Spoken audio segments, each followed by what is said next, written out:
Bienvenidos al canal de Jimsel Films, donde vamos a tener las mejores noticias de cine, fotografía, cortometrajes, entrevistas y más. Así que no le cambies y continúa en nuestro canal.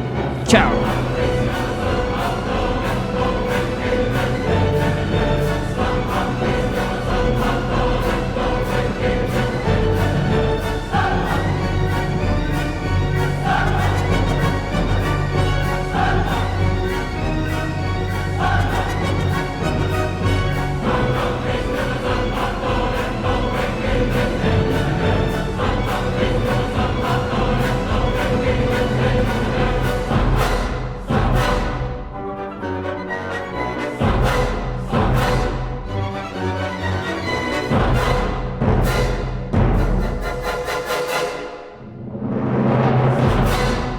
Vez que esta iniciativa llega a América Latina. Please excuse my Spanish, but I just wanted to say a few words of welcome and hello to this press briefing about the Rolex Mentor and Protégé Arts Initiative. And as I said, this is the first time this initiative has come to Latin America. So good morning everyone and welcome. Some of you have come from very far away. We have a number of international journalists with us. And thank you to our Mexican colleagues for coming out so early on a Saturday morning. So as Rodrigo Penefiel said, I'm Rebecca Urban, the head of philanthropy at Rolex. And this press briefing is about the conclusion of the 2014-2015 Rolex Mentor and Protégé Arts Initiative. I'll first introduce our honored guests. We have in architecture Peter Zumthor and Gloria Cabral. In dance, Alexei Raplansky and Miles Thatcher, Alejandro Gonzalez Iñarritú and Tom Schobel in film, Michael Ondaatje and Miroslav Penkov in literature, Kaya Sarajevo and Vasco Mendoza in music, in theater Jennifer Tipton and Sebastian Solorzano Rodriguez, and finally Oliver Eliasson and Sami Balogi in visual arts. And in the press kits that you'll be receiving, you will have biographies of both mentors and protégés, as well as visuals that you can download from our website. So I won't go into long explanations of who all of these wonderful artists are. But for this briefing this morning, I'll start with a brief overview of the Rolex Arts Initiative, its origin and the philosophy behind the program. And then we'll have a conversation with I'll have a conversation with each of the pairs, mainly the mentors, to tell us a bit about what they've been doing with their protégés during the mentoring year. And then we will take a few questions. So I'll start this presentation with an explanation of the Rolex Mentor and Protégé Arts Initiative. We have a very brief film that we'd like to show now, so please watch.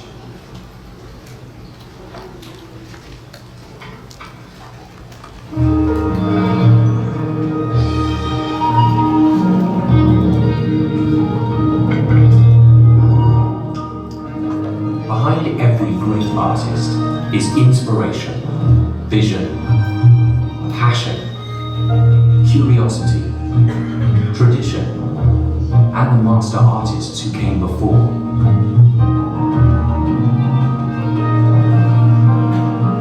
Since 2002, the Rolex Mentor and Protégé Arts Initiative has paired promising young talents with established masters in the fields of dance, film, literature, music, theatre, visual arts, and architecture. For a year of guidance, insight, and one-on-one mentoring.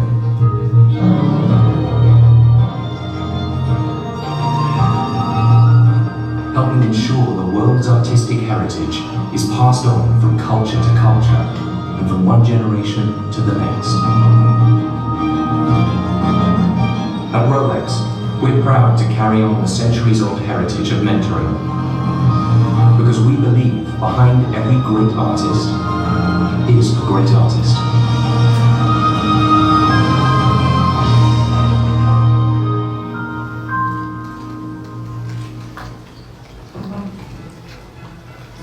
So as you've just seen in this film, the Rolex Arts Initiative is an international philanthropic program that pairs emerging talents with senior artists for a year of creative collaboration and exchange.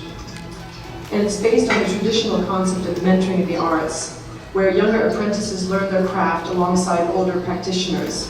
And as you heard, that we believe behind every great artist is a great artist, that people learn from those who have been before, and this is a way of making systematic and institutionalizing this form of learning. Now, a lot of people ask us about why Rolex is doing this and what's the origins of the arts initiative.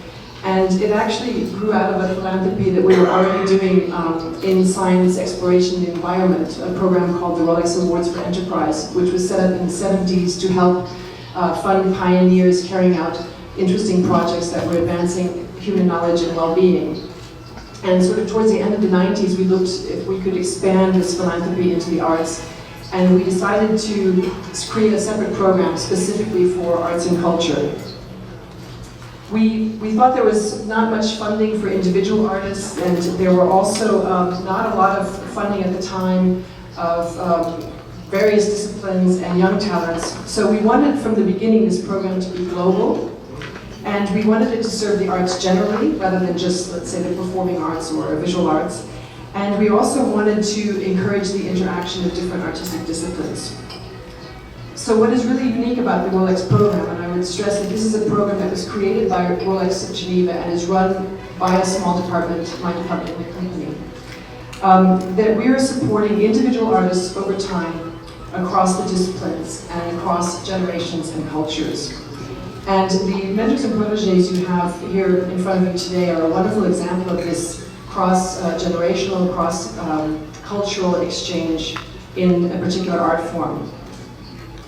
And so the best way to understand the program is to hear from the protagonists about what they actually experienced over the last year. So I'm going to ask some questions of the mentors. I would say this group has had some incredibly fruitful and very intense experiences. In fact, I think that we've probably never had such a group of mentors and protégés who've spent so much time together and who have been so productive and have had really, I think, quite profound relationships.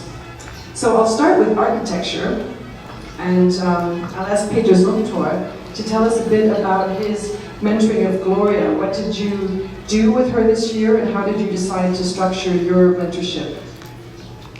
There's a microphone. Microphone, okay. We were trying to have good time. So she worked for me as a project architect, like any other project architect in my small practice. And we struggled with the language. So we needed a lot of intuition and heart to understand each other, because by then your English wasn't so perfect. Then we had a project for South Korea, so together I had a new project for a little chapel to do in South Korea for the Catholic Church. So together we went there, we looked at it, and we worked on it. And then we stayed at home, and she worked out. So she is talented. So I would like to keep her. Gloria, why don't you tell us a little bit about your experience with Peter? Yo voy a hablar en español. There are headphones if you would like to hear a translation. And Melanie, can I just ask you to, this is not advancing, we have some visuals that I want to show you of the mentorships. Go ahead, Gloria. Esta experiencia no fue nada como fue, es y va a seguir siendo. Es algo maravilloso que el poder compartir. Editor, o sea, ya conocía las obras de Zumthor, estudié cada detalle en la universidad, y el poder conocer de cerca su trabajo, y no solo eso, sino lo más importante fue conocerle a él como persona, y el poder tener una relación con él tan cercana es lindísimo, y lo más lindo es que la relación continúa y vamos a hacer grandes cosas juntos. Okay, thank you very much. So in dance, the mentor this year is Alexei Rydmansky, and Alexei, tell us a little bit about your experience with Miles. I knew Miles from San Francisco Ballet. I choreographed for that company, and Miles was part of the group. He was the fastest to learn steps, and I knew his choreographing, but I hadn't seen his works. So after we got together, we first looked at the schedule, because being an active dancer and participating in all the productions of the company leaves very little time to actually go to other places. And we were lucky to find 2 months, maybe a little bit more than that, that we could spend together. So I choreographed a new production of 19th century ballet Paquita in Munich, and Miles was able to go overseas, and he stayed with me throughout the whole process. And at the beginning it was just observation, and then we discussed how the day went with the rehearsals, and I asked about things, and we just shared our opinions, and we ended up Miles having really participating in the process. He was correcting dancers, he was giving his ideas to me, and it was fantastic. Because as a choreographer, you usually work alone. You conduct the dancers, and then you're left with your own doubts, and having Miles around and hearing what he thinks, the process, how it is going, was great. So apart from this months and a half, we had a few smaller meetings in New York and San Francisco, and basically it's just sharing our tastes and opinions. And I don't think it's teaching. I didn't ever felt that I teach him something. It's more like finding a person that you can share your views on the choreography process, and that's the best thing that had happened, I think, throughout this year. Thank you. Miles, you want to say something about, you had a pretty amazing year with lots of new work, and so what did you learn from Alexei? Well, first of all, even just to be in the studio with Alexei, being able to take the time to really see his process outside of being a dancer was really important for me, just to be able to kind of silently problem solve and see what he would do and see if we agreed on this. And he, I think without me even realizing it, really brought me into his process by the end of our time in Munich, where I found myself coaching a principal dancer there and being kind of realizing what I was doing and being really shocked and humbled to be able to contribute to his production in a way.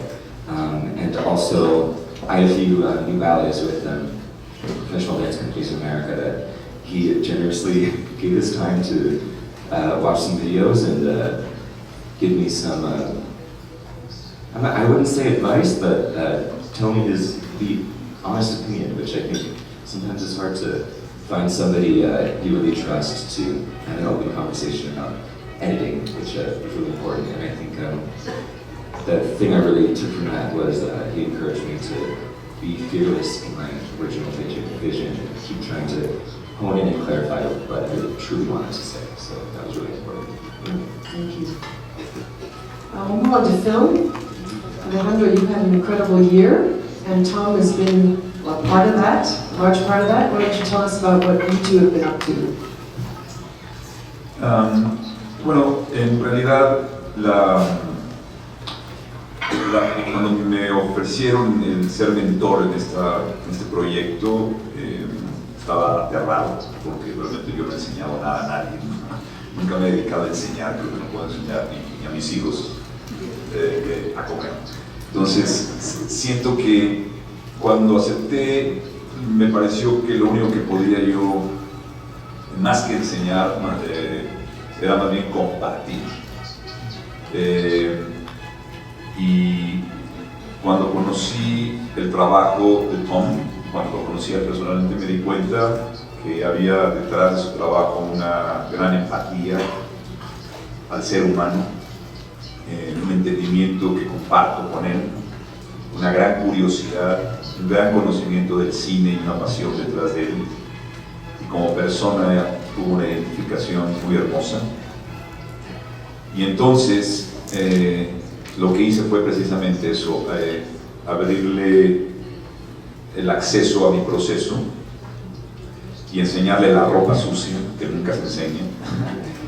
Y es muy difícil, como artista tienes un proceso que evidentemente el producto final trata de esconder, porque todas tus fallas y todo el proceso es difícil, pero realmente es ahí donde aprendes. Y sin ningún pudor o vergüenza alguna, Tom pudo ver ese proceso mío, de ver cómo muchas veces perdiéndote es cuando encuentras las cosas. O sea, la única forma de encontrar algo es buscarlo, y el buscar como condición tiene el perderte de alguna forma. Lo invité al set, a la preproducción de la película que estaba yo filmando, que es The Revenant, El Renacido, que se llama aquí en español. Y recorrimos muchas horas en el coche, yendo a visitar locaciones para la película, compartimos horas de plática, la preproducción, y pudo ver el proceso de una producción de esta escala, que también para mí era nueva. Y después regresó a la filmación y pudo ver la ejecución de lo que habíamos planeado, y posteriormente a la postproducción. Entonces, lo que fue hermoso para mí es haber podido vivir la experiencia de hacer una película con la curiosidad y la mirada de un cineasta joven como Tom, cuyos comentarios, observaciones siempre me hacían reflexionar sobre mi propio proceso, lo cual nunca hago, pero teniéndolo a él siempre fue una fuente de renovación. Y entonces el que acabó aprendiendo más fui yo que él. Yo creo que esta experiencia para mí, más que enseñanza, es un diálogo, es un intercambio de conocimientos, de lo cual me siento muy privilegiado, y haber compartido esta experiencia con Tom, esperando que tenga algún cierto impacto en su proceso, me llena de alegría y de orgullo el poder haber, digamos, participado en esta tradición renacentista de compartir el conocimiento para extenderlo, irlo renovando y mejorando. Entonces ha sido para mí fue una experiencia, y fue fácil porque es compartir el proceso, prácticamente cada quien toma lo que quiere. Entonces fue un privilegio. Yes, thank you. It's not, I think you'll start to see that there's some themes coming out that the mentors also learn through this process. And Tom, why don't you say just a couple words about your experience with Alejandro? Well, I have to say that this was one of the more profound years of my life. I mean, as a child who adores cinema and admires cinema, I had this dream that I would be able to be on a set of a director that I admire and love, and actually this is exactly what happened. I was able, and through Alejandro's generosity and sincerity, he opened the door for me to be on the set and to see everything.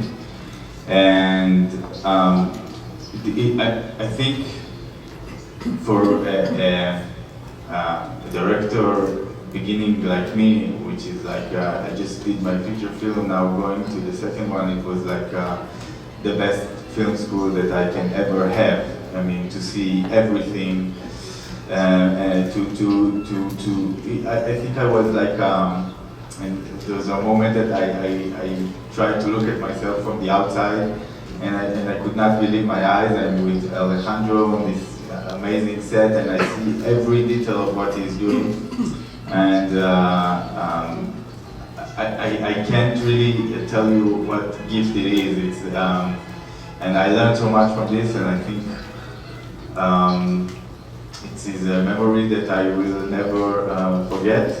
And every time that I will make a film, hopefully I will make a lot, I will have Alejandro Gate, so it's a rare opportunity, and I'm so thankful for this, and I'm humbled. And thank you. I would like to add that what I said to Tommy is that the next time he will have in mind said how Alejandro will do it. Like that, okay, I will do it the other way. At least he learned how not to do the things. That's a good lesson. Well, that's also a lesson, what not to do. Let's talk about literature a bit now. Both in literature and here our music pair this year are composers, and these are solitary professions. Yes, architects have to work with other architects, dancers work with other dancers generally. There's a lot of people in the film set, so literature is quite different, isn't it, mentoring Michael? So what did you do with Miro, and how, is it important to have mentors in literature? It is very important, but I think the problem is having mentors and approaches in literature is that there's no tactile thing. There isn't a film stuff they can witness or build together. So Miro watches me possibly writing about it. He doesn't know what I'm thinking and why I'm writing this, and I don't tell him what I'm writing. So this is a big problem. And you say a senior artist, that seems odd to me because I might be older, but I'm not a senior artist. I don't feel I've learned everything significant. So it is a relationship that's very cautious between the teacher and the protege, except that you want to allow that person as much freedom and permission so he can do anything. But also, as Alejandro said, it is a kind of sharing. It is a secretive rehearsal for a year between the two of us, where I'm learning from him, he's learning from me, and so that's the very quiet excitement that goes on hopefully between the two of us. What did you do exactly, Michael? Well, we did travel a bit. I went to Bulgaria to witness the country that Miro comes from, because like me, he comes from one country and he's now in another country, so he has to write about that other country. So we were conscious of each other's the sources for the literature and the fiction that we are writing. I would go over manuscripts and talk about what could be sharpened or tightened or lessened, perhaps. A lot of that was going on too.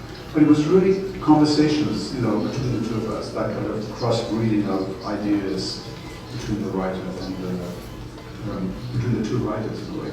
Michael, you've also been very much involved in film. The English Patient was made into a wonderful film, and you went to Telluride to the film festival as well. Right, and I thought because Miro, I think, has his lab for short stories is interested in doing some film scripts based on these stories. I thought it would be great for him to witness young filmmakers at Telluride and see the examples that were there for him to see.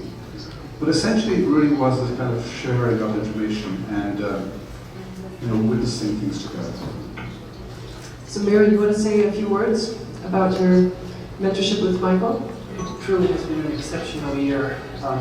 In fact, if I can ask one of my Rolex friends here to take a picture of this setup for later, because it is just surreal, and the whole experience like this. And I just sometimes, and pinch me when this is done, because it's very strange to be this Bulgarian kid. I didn't speak English up until I was 14, came to the US when I was 19, and I have learned some of my English from actually reading the English Patient and failing to understand it. And I have a copy to prove it, with underlined words that I would then look up in the dictionary. But I persisted because there was the music of the sentences that I adored. And then the one question that everyone asks is, what did you learn? And as the year was progressing, people were asking, what are you learning? And I got really concerned because I couldn't quantify it. I couldn't really understand, what am I learning? Am I missing something? As any Bulgarian will tell you, you gotta seize an opportunity, shoot and miss. But it was very difficult to quantify it. Because literature, I can't watch Michael sitting and write for hours. We tried that, it wasn't that great. So learning from him, listening to him talk about other art forms as well as about literature and poetry, and fiction and poetry was very useful. But also learning, I think, a quality that I do not possess, and I'm working on it, patience. The truth that writing novels is not a marathon, is not a sprint, but it's rather a marathon. You have to be very patient with the manuscript and enjoy the very difficult part of rewriting it and polishing it, which normally a young writer will struggle and be miserable with. To take real joy from the difficulty of it is something that I've learned and will cherish for years.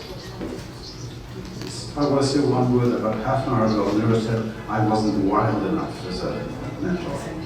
Eccentric enough. Same thing. That's okay, that's okay. Let's, Kaya, Vashko, you're both contemporary composers, writing beautiful music, and as I said, it's a bit similar to literature, that it's very much a solitary craft. So Kaya, how did you structure your year with Vashko?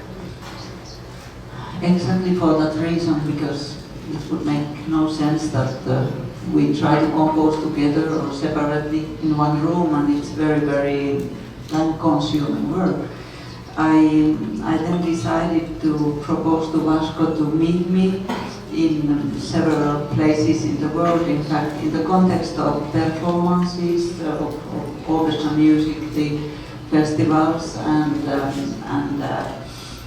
opera productions, and we met in many times in different places, once in Mexico also, 1 year ago, and we had meetings discussing, of course, our work and mostly his work, and I tried to give feedback, and I got feedback from Vashko, and I also wanted him to see the professional situations and maybe profit also to present him to many people, so that it could maybe give some occasions to his music. Introduced him to your publisher, right? Yes, and many other people. Festival directors. Yes, I did, because I know it's really tough in our profession when you're young. That's very hard time. Vashko, what have you got out of this year with Kaya? Well, as Kaya said, I was very lucky to have a sort of a sneak view, an insider's view of her performances, especially of her opera productions, which something I'm very interested in. So for me to be involved in it and to have her guiding me through it was fantastic from a practical point of view. Also, quite exciting opportunities such as the performance in Finland and Mexico performances came through this. On a more artistic, personal level, it was really exciting to be able to have Kaya's feedback on my work, because usually I show them more or less finished works, and then to have someone, such an artist, because composing is a solitary profession, and you're sometimes a bit stuck, and to have the chance to have Kaya's feedback on some situation. I was just finishing a deadline 3 or 4 days ago, and it's funny because as I was taking a very difficult decision in my piece, something that Kaya said to me 1 year ago just popped up, like a distant bell or something that would come. This was really, this is something that I think is very important also about, at least for me it is the fact that what we shared this year, at least for me, the remarks Kaya made, the comments she did on my work, I have the impression, and I suspect that this will resonate for a long time, and these comments, these remarks will show up in the future, in future pieces, hopefully to help me getting through it. You want to tell us what popped into your head? What? Can you tell us what popped into your head when you were... Yeah, well, I was taking a very difficult decision, and it seems something quite obvious, but it's really a very profound suggestion, because composing is sometimes it can be very technical, and you're very, especially when you're not as experienced as Kaya, you're struggling with technical aspects. And in very several different elegant ways, Kaya will tell me, when in doubt, always follow your first instincts. And this was really helpful just a few weeks ago. Jennifer, you've had an amazing year where you've done a lot of things, everything from concerts to opera to ballet to theater, and you took Sebastian around with you in quite a few of these. You want to tell us a bit about that? Well, I too feel that I can teach. What teaches is the light. So I asked Sebastian to be merely an observer, because I knew that if he were my assistant, that he would keep his head in the paper or looking at the monitor and not at the stage. So he went to many places with me. He became a world traveler, and I think he traveled more in that year than he had before in his life. We were in Britain and France and Spain and the US, and I came to Mexico a couple of times to see his work. And in watching, he could learn what I am doing, and then later I tried to always make time so that I could answer his questions. And light is a wonderful teacher, and I think that Sebastian is an artist, and I have, by osmosis, gotten as much from him and his work as I hope he has gotten from me. Sebastian, you want to say a word about what this year has meant for you with Jennifer? Pues fue un año maravilloso. Estar viajando tanto refresca los ojos, te da una nueva visión y pues nada, apenas estoy empezando a descubrir qué es lo que sucedió, pero creo que una de las grandes lecciones que aprendí es justo como aprender a soñar con los pies en la tierra y como hacer del caos mi aliado, pero dentro de un sistema que me permita tener orden. Entonces, que son pues, enseñanzas que Jennifer me transmitió con su presencia sola y de pronto diciéndolas puntualmente. Entonces, pues para mí fue prácticamente como ser testigo del trabajo de una especie de trabajar con luz es una especie de hechicería, ¿no? Es un trabajo muy profundo de sensibilidad y de mucho conocimiento que no es fácil transmitir con palabras, sino solo estando ahí viendo, siendo un testigo. Entonces agradezco mucho también esa sabiduría de saber enseñar la luz sin meter ruido en medio. Yes, this is something we've often heard from protégés in the past, that it takes them, they're just coming to the end of this year of collaboration, and very often we hear that it will take years for them to process and digest all of this that they've experienced over the last year. And we've even had protégés 10 years later said, oh, okay, I get it now. That's what he meant. Well, therefore, you and Sammy have been very busy this last year. Tell us a little bit about your mentorship and how you collaborated. Thank you. Well, we enjoy seeing each other at work sites or in working environments, and I should say that the discussions very often went from, well, where does an idea start? What shape does an idea take right at the beginning? And how do you then translate this idea step by step? A model, a sketch, a bigger model, another model, testing it, different material testing, new colors, bringing in scientists, social scientists, advisors, production, and so on. And at the end, you have something. And of course, this is very much about why. No, very much about how. Right? How do you go from A to B to this? But very often, we also talked a lot about, well, why. And as we all know, one thing is to sort out how to do things, but it's often difficult to answer the less quantifiable question, why are we doing it? Why make art in the first place? So what does that mean when we do things? And I think it has a lot to do when we discuss this. We often put the success at the end of the process, turning thinking into doing. But the truth is the success is very often in the process itself. Meaning that creativity, or the impact that creativity has on the world, which is why we call it culture, is actually not necessarily when you finish a work of art and the work of art goes into a museum. Maybe it is in the quality of turning a sketch into a model. So we spoke a lot about, well, how do we focus on the consequences of what we do, right in the moment of doing them.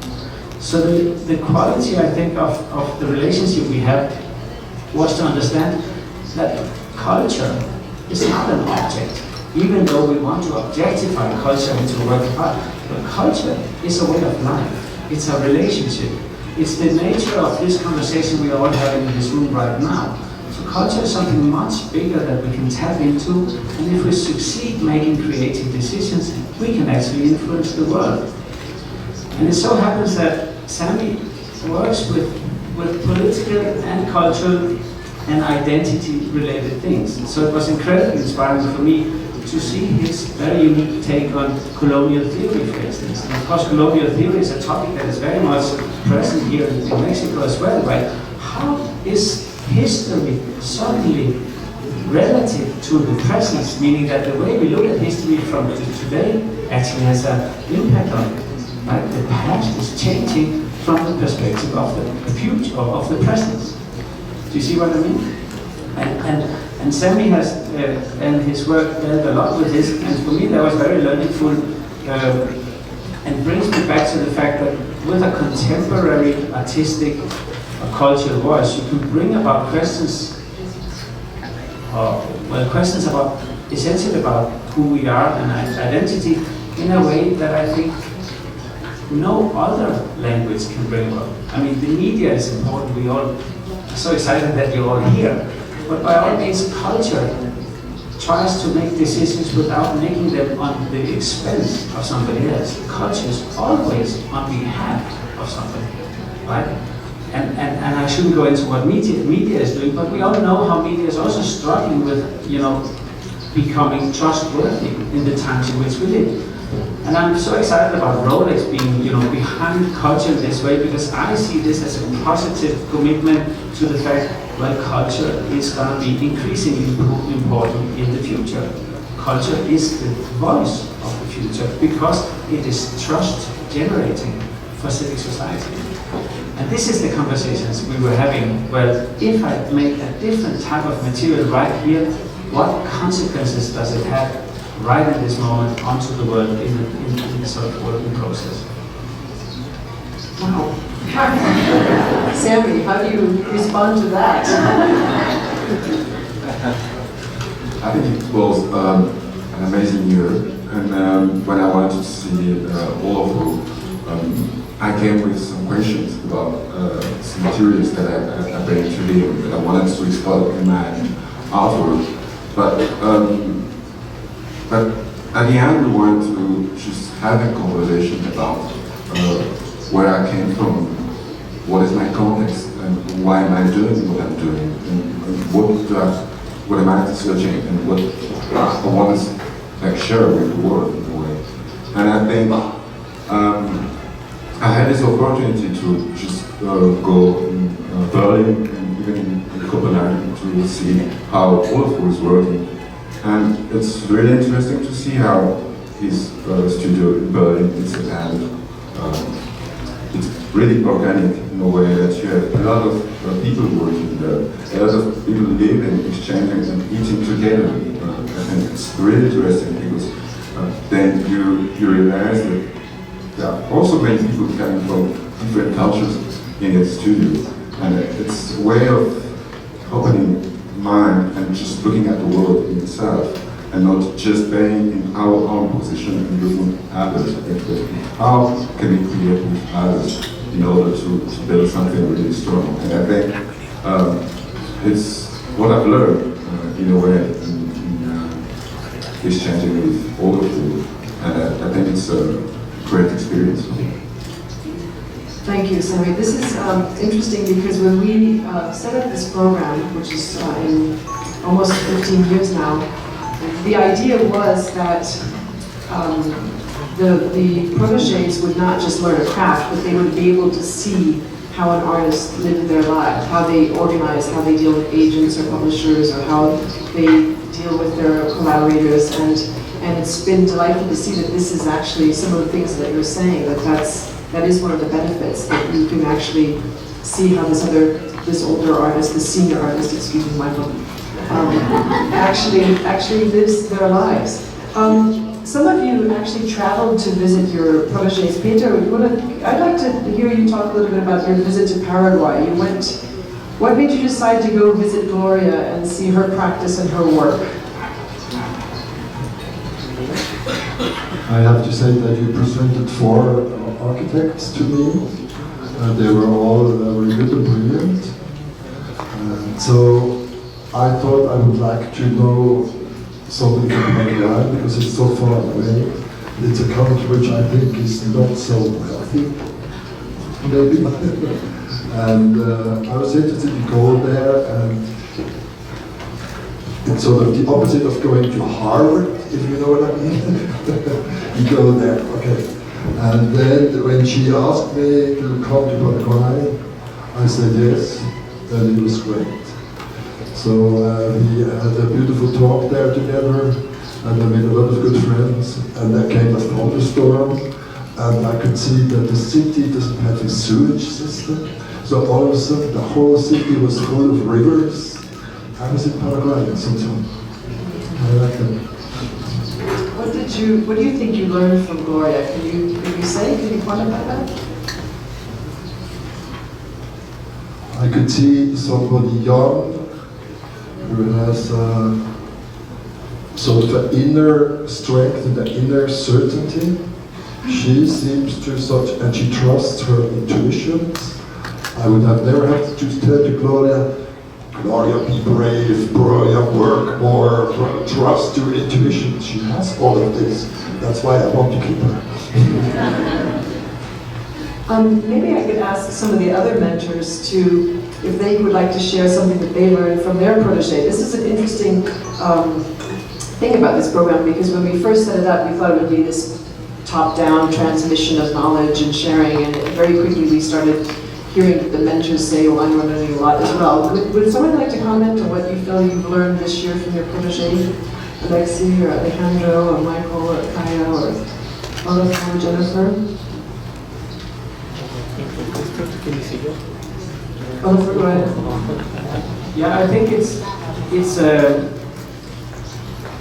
exciting to actually spend time with somebody who are in the process of somehow verbalizing the emotional state in which they are. And I realized once talking that I had, to some extent at least, already verbalized.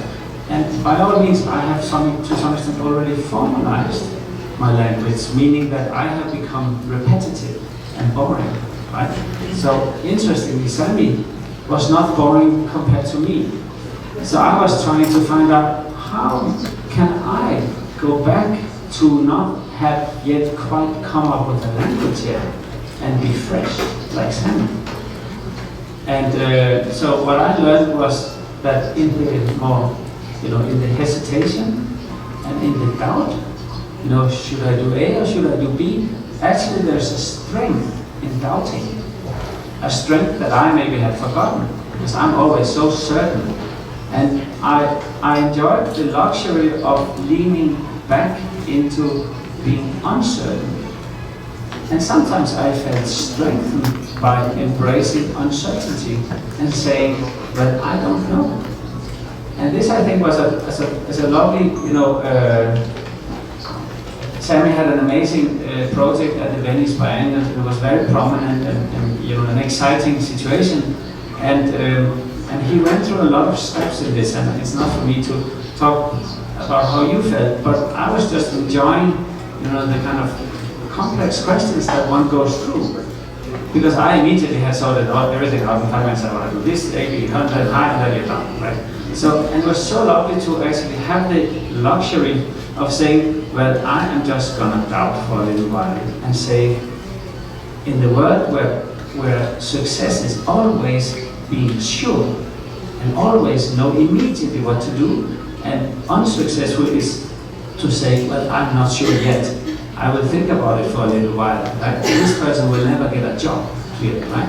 But it's something we have to understand. Culture is the space in which you can say, I don't know, I need time.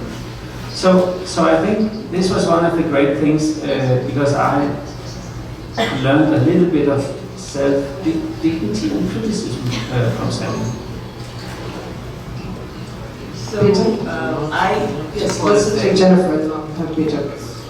I just want to say that I agree totally with Alexei, and probably all of us here work alone, and that's a very lonely place.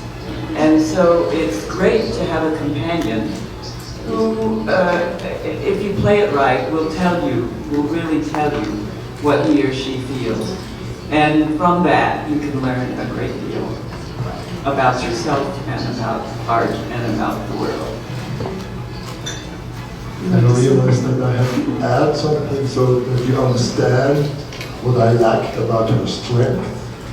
Architects are team workers, and I need good people in the office who tell me straight in the face what they think about what we're doing.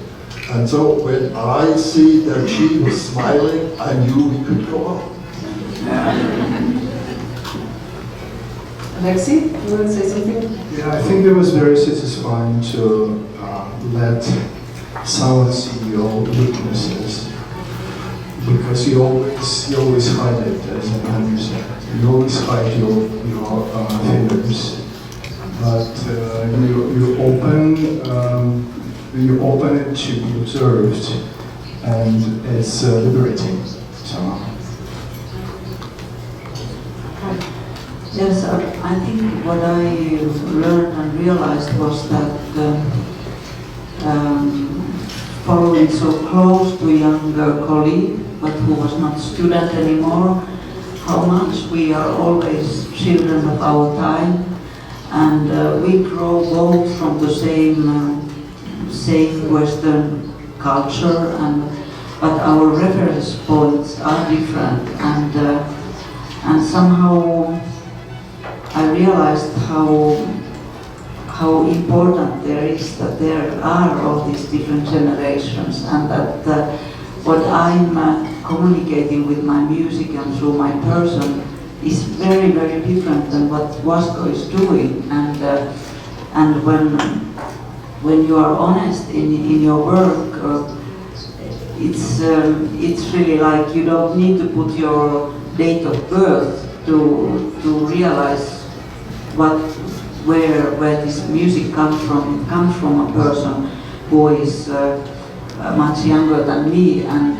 we are living in the same world today, but how he experiences it's something different from me, and that was really interesting for me to see how he lives all things that happened around us, for example, during this year, and some of the horrible things also that happened in the world, and to be able to share that with him and see it go to his music in his own way, that was very enriching. I think one of the difficult lessons I think I learned is that to realize how much more difficult it is to be a writer today than it was for me when I began writing. You know, the business world of publishing out there is so terrible. It feels like a rush hour, you know.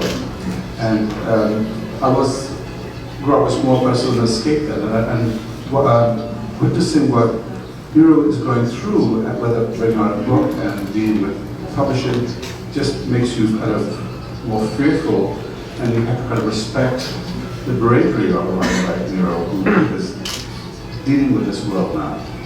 And also, I think that if you are closely reading the work of Protégé, you are expanding your own horizons. You know, there's a story I think on Money.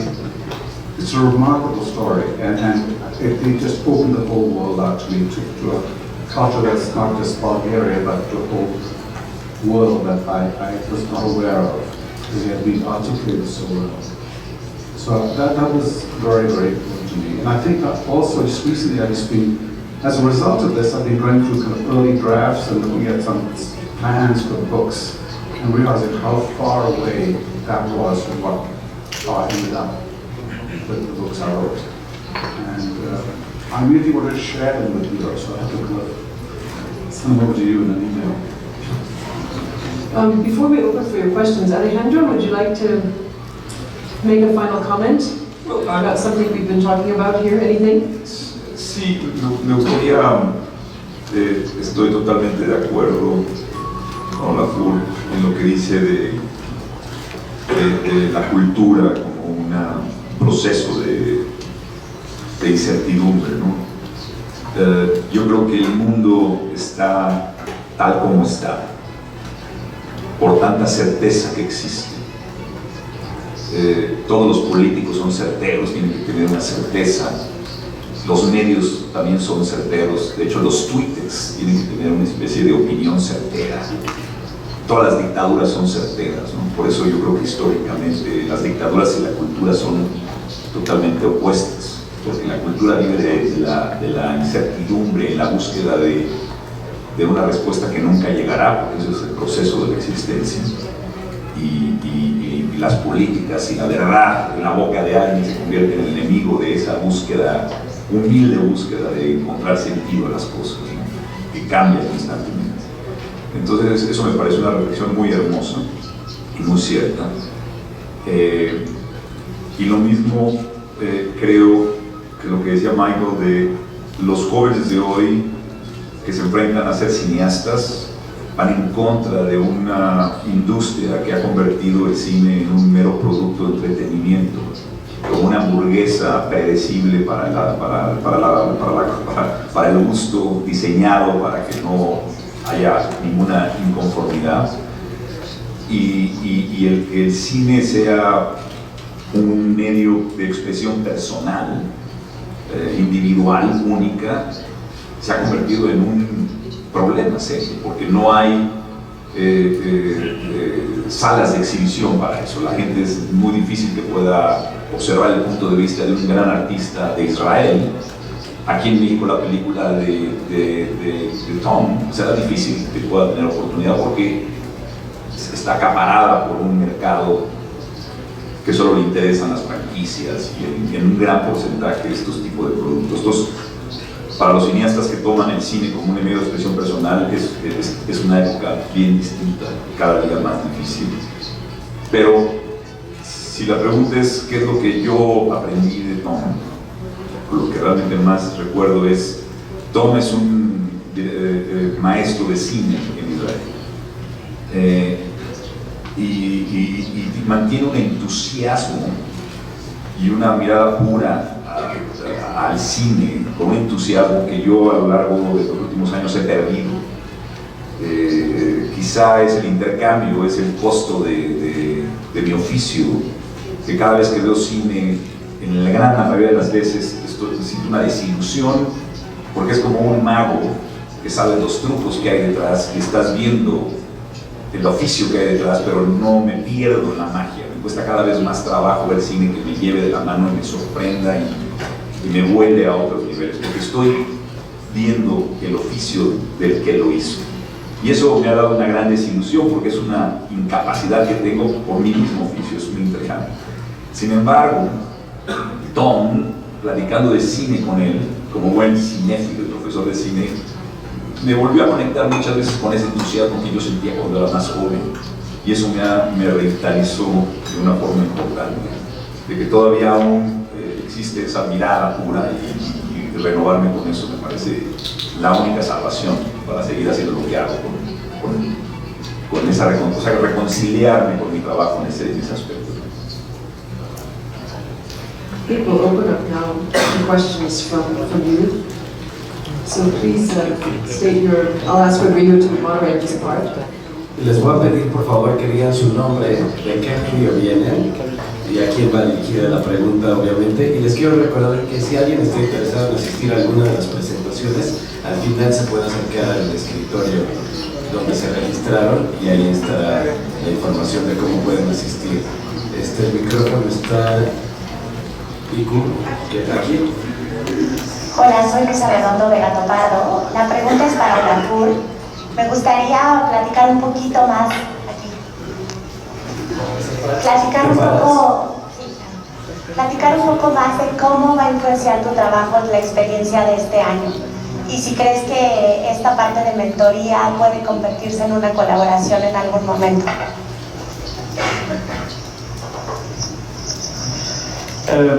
Well, most certainly I believe that our relationship has not come to an end. We have only just begun. I have now have the luxury of going with Sammy to Lubumbashi in Congo, and we have made a few attempts to start a creative experiment together, a spatial creative experiment in Lubumbashi, in the context of a festival in Congo, in Kinshasa and Lubumbashi that Sammy has been co-organizing, and our plan is to go on with that. So I most certainly expect us to collaborate together, and I also, of course, follow the work now. I've become emotionally invested in Sammy's work. I follow it both because I'm interested in Sammy, but also as it is for me a source of inspiration. Yes, most certainly we will maintain our contact in the future. Hello, Marco Alegría to Mr. Alexei from 1 to 12. If you can share us your personal concept about luxury, talent, and hard work, and how do you connect it to time? The time is the main issue, I think. With companies wanting more performances and new works, giving choreographers and dancers less and less time to prepare works. It goes through stages of desperation, stress, and time managing was one of the main things that we discussed with models. And with each project, it goes through those hard moments, experience it differently. So I don't think we ever found a solution, but at least we shared some tools how to solve those problems.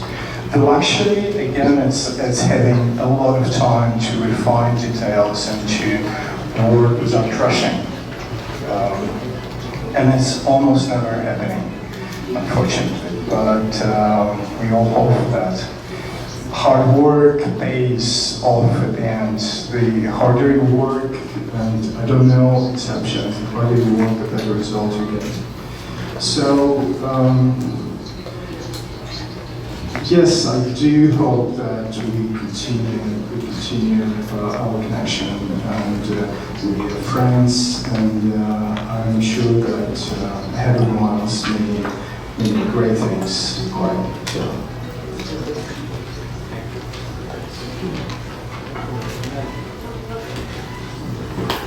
Hola, Verónica Pérez de la agencia Rolex para Tom y Alejandro. Tom, ¿qué tanto influyó esta relación que tuvieron tú y Alejandro para lo que será tu nueva película? Y Alejandro, ¿qué tan comprometido estás después de esto con el mismo Tom? Y si hay y si había algo que probar durante este tiempo que estuvieron, siendo tú ya un director consagrado y uno de los hombres más influyentes en el mundo del cine.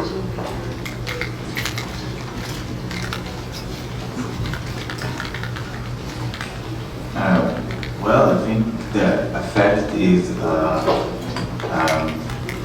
dramatic.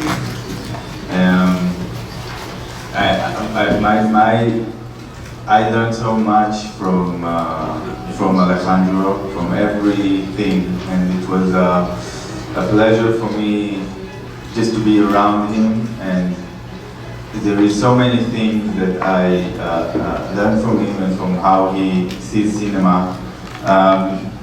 That I will try now, or I think I won't have to try because it will be impacted in me when I go to my films. And I think the most important thing is the search.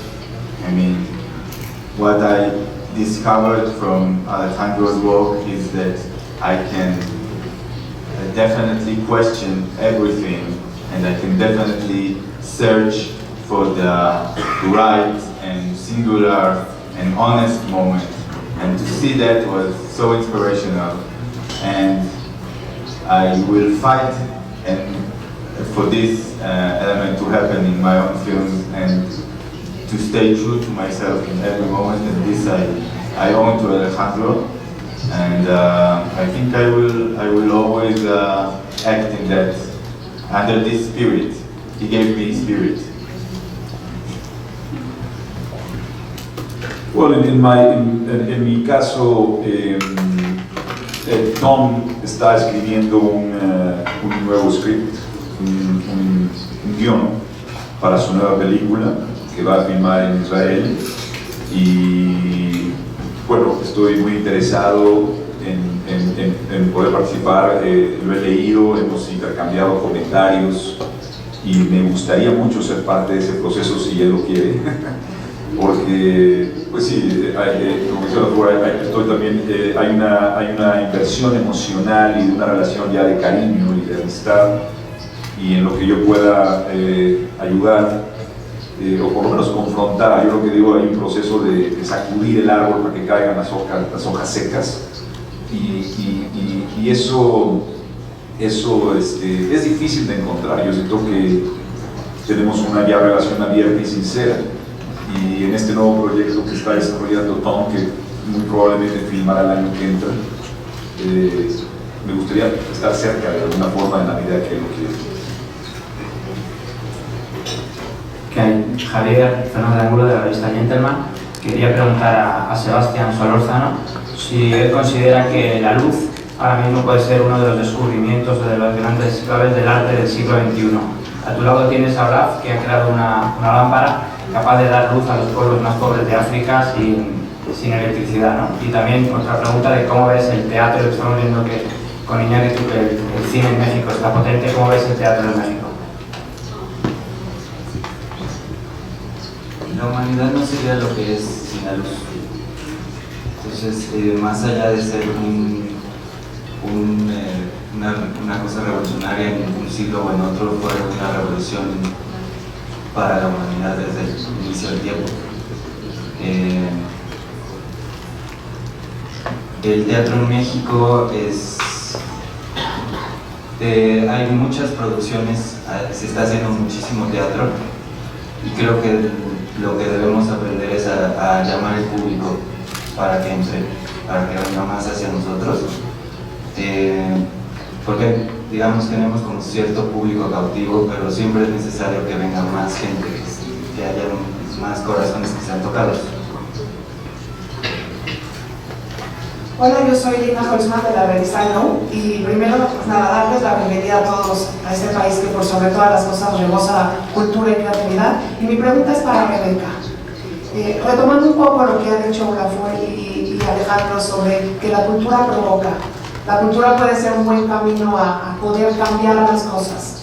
A mí me fascina la idea que uno de los últimos eventos mediáticos del 2015 sea uno que enaltece la cultura, enaltece la complicidad y enaltece la fusión de la experiencia y de las nuevas formas de ver las cosas. Pero, ¿por qué México?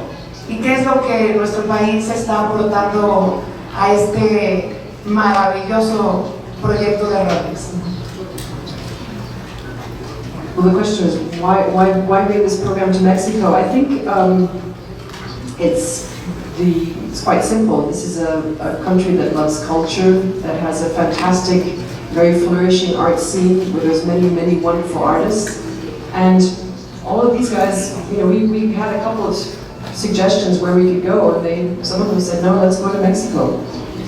It's actually a place where I think international artists are fascinated by what's happening in Mexico here. And so one of our objectives in bringing the program here was not just to bring international artists to Mexico and they could get to know what's happening here, but also that Mexican artists could meet some of them.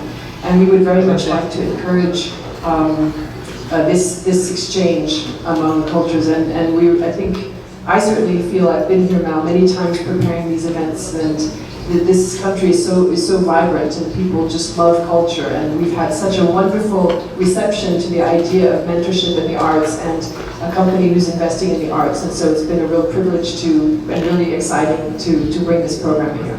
Maybe I can just add to that, Rebecca, because of course you're so humble. I think it's important also to say that in Mexico, and that's why I was so excited to come here as an artist, there's a very clear understanding that culture is a muscle. Right? Culture is not a sort of decorative layer that you add on top of everything once you have done all the practical stuff. Culture is very much about also creating self-esteem and self-confidence in society. So culture has a DNA which is in the civic society.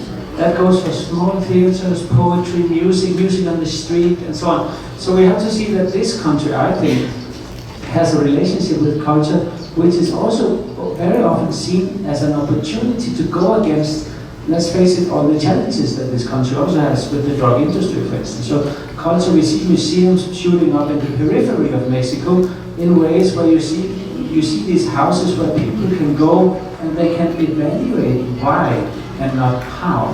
Do you know what I mean? So I thought we should credit Rolex for bringing this program to Mexico, because by all means we also know that the private industry very often picks these sort of very obvious places to bring to, let's say, the safe places. So I thought, wow, this is great, let's go to Mexico, it's an amazing idea, and I really think that's very courageous of you to do things here, because this is really a place where culture is so robust. Can I add that I think one of the reasons I was drawn to the whole project is the awareness that this Rolex project is a very international one. It's not just the English-speaking world or the European world. To give an example of this, the 4 finalists that I had to choose from for the literature section, 2 were from Zimbabwe, 1 was from Nigeria, and 1 was from Bulgaria. So that is what excited me about the project. Yes, and if you look across this room here, we have Roy and Peter from Paraguay, Switzerland, we have the United States and originally Russia, Israel, Mexico, Bulgaria, Canada, Finland, Portugal, United States, Mexico, and Denmark, Iceland, and Congo. So this year has been particularly rich in the geographic diversity of our mentors and collegians. I think maybe one more question, Rodrigo, is that okay? Thank you. Yes. César Huerta del Universal, pregunta para Alejandro, pregunta para Tom. Alejandro, me llama la atención esto, ¿no? Finalmente te ha desilusionado ya de alguna manera el hecho de conocer como un mago, ¿no? Los trucos, esto. Dice Peter Greenaway, hace poco su Morelia, que para él el cine ha muerto, pero sigue haciendo películas. ¿Tú por qué sigues haciendo películas?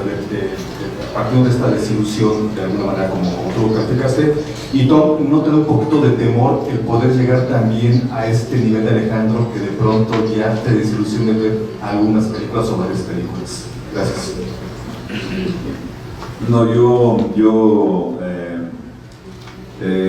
creo, no, o sea, estoy en desacuerdo con Marina diciendo que el cine ha muerto. Creo que el cine ni ha empezado aún. O sea, creo que es un arte muy joven, tiene 100 años apenas, 100 y tantos años. Yo hablo de una parte subjetiva. Mi entusiasmo es el que ha estado un poco falleciendo. No ha muerto, pero sí ha estado a la baja. Y sobre todo por el tipo de producción que se hace ahora. Pero aún el cine de autor, el cine como expresión personal, tiene mucho que explorar, y creo que hoy en día se hace un gran cine en muchas partes del mundo, cine muy interesante, pero que tiene muy poca salida para poder ser visto por la gran mayoría de las personas, o por las masas, ¿no? Entonces las masas están en una dieta de hamburguesas McDonald's, mientras hay grandes chefs haciendo grandes platos hermosos, y estas masas no tienen la oportunidad de poder paladear estas experiencias exquisitas, humanas, y es como si los restaurantes el 89% de los restaurantes del mundo puede ser McDonald's.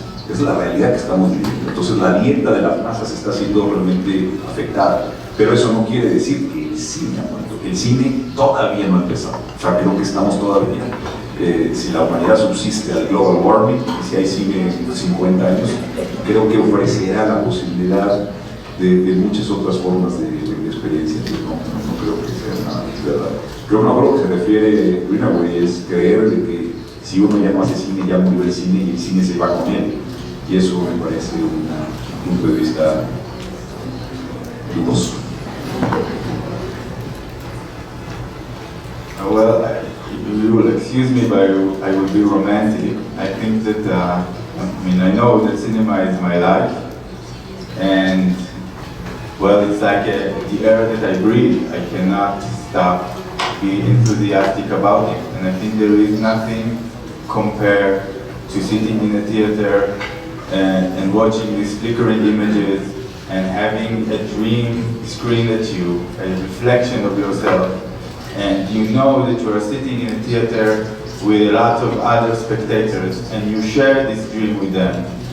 So I don't know or realize nothing better than this, and I don't think this will die, and if it will die, I will keep reviving it, and I think Alejandro as well, and all the filmmakers of the world, because we know this is a language that is for everybody. It's universal. It's for every human being, and I think this is what art is, and this is why I will never lose my enthusiasm for cinema, and I will keep be overwhelmed by the beautiful images of filmmakers of all around the world, and Alejandro, which is a film that is coming out, will actually prove you that cinema is very far from that. Thank you. I'm going to bring this press briefing to a conclusion.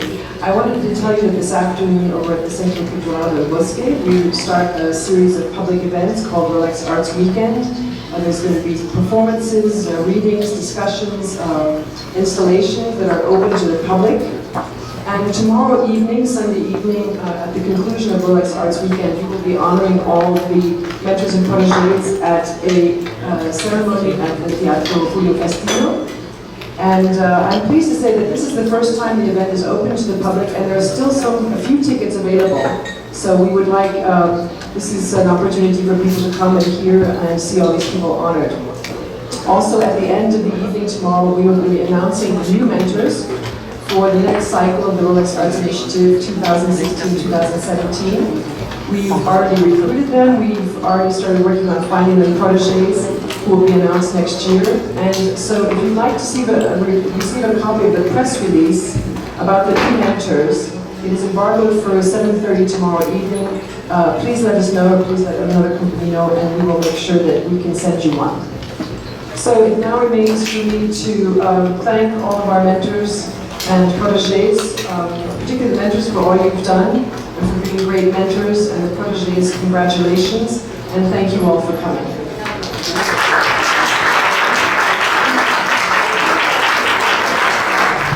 Alejandro y Iñarritú el día de hoy aquí en el evento de Rolex para todos ustedes, y le vamos a estar llevando aquí en Jimsel Films todos los eventos sobre películas, cortometrajes y más, así que no se lo pierdan, no le cambien. Seguimos.